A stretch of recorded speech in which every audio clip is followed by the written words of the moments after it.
Hər vaxt xeyir olsun dəyərli izləyicilərimiz. Bugün biz neftdən danışırıq. Neft sürətlə təbii ki, eyni zamanda qızıldan da danışırıq. Hətta Bitcoin-lə danışırıq, eyni zamanda Trump coin-lə danışırıq.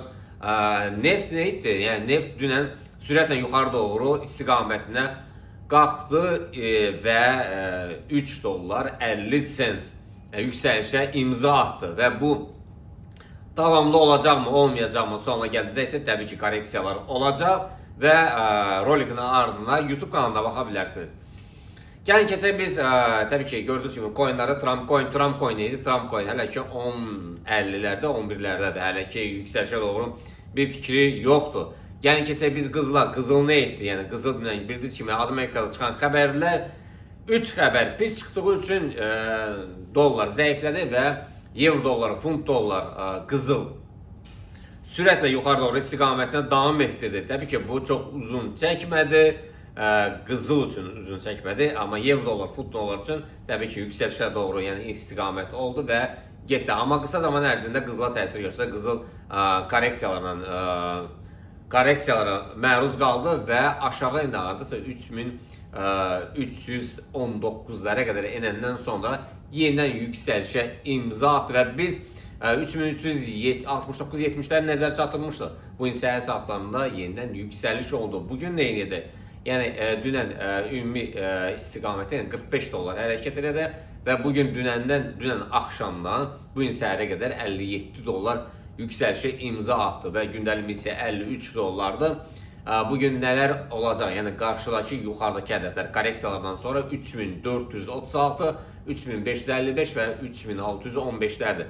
Pay əməliyyatları təbii ki 3379'lardan gəlsə belə, amma take profitləri çox yaxın qoyun, çünki günün ikinci yarısından sonra korreksiya verə bilər. Amma hal-hazırdakı vəziyyətdə 3365'lərdən satış əməliyyatları olacaq. Yəni və bu nöqtələrə diqqət edin, ikinci dəstək şam nəzəriyyəsinə, eyni zamanda yəni pay əməliyyatları üçün də yəni aşağıdan dəstək götürüb qalxa bilər. Bunu biz VIP kanalında və CIP kanalında ətraflı müzakirə edirik.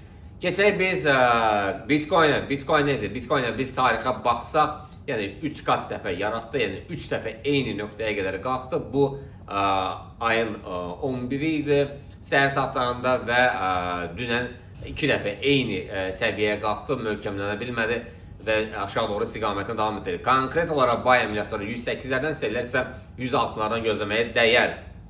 Və dünən biz həm Telegram kanalı, həm sosial şəbəkələrdə paylaşdıq, real hesablarda əməliyyatlarımızı verdi və VIP qrupunda olan bütün siqnalları, yəni biz də orada euro dollardan pay əməliyyatlarını demişdik, siqnal vermişdik, yazmışdık, funt dollardan, funtun Yaponiya rəqabətindən, dolların Yaponiya rəqabəti, dolların frankonla rəqabəti, qızıldan həm bayda, həm seldə, eyni zamanda DAX-da, NASDAQ-da, S&P-də, Dow Jones-da, Bitcoin-da, təbii ki, NASDAQ, S&P, Dow Jones-da biz satış əməliyyatlarını vermişdik və öz əksini tapdı, bunu paylaşdıq bütün sosial şəbəkələrdə.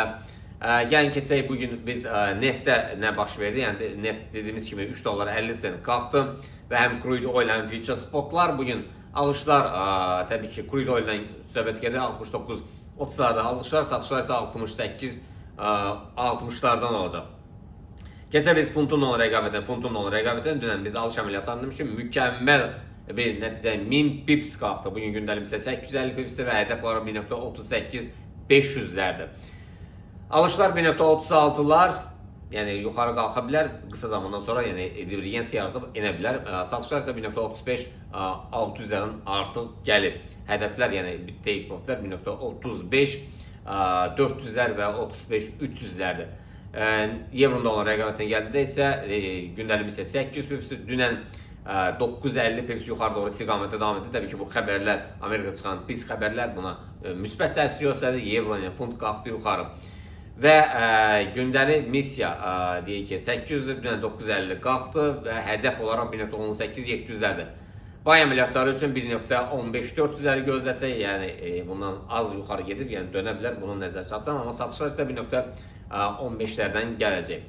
Və MACD çox üzr istəyirəm, təbii ki bizim axşam saatlarında, yəni MACD və Arasaydan, yəni konvergesiya, divergensiyaya nəzər çatdırdım. Yəni bu haqda canlı olaraq biz təlim keçərik, yəni canlıya, yəni baxa bilərsən həm YouTube kanalında, həm də ki Instagram kanalında. Keçək biz Nasdaq, S&P, Dow Jones və DAX-a, yəni bunlar artıq deyək ki uptrendin yuxarı aşağı sərhədini qıraraq, yəni aşağı doğru istiqamətlə davam etdirdilər. Biz bunu axşam deyək ki canlı yayımda yenidən paylaşaraq inşallah görüşmək dileğiyle. Sağ olun.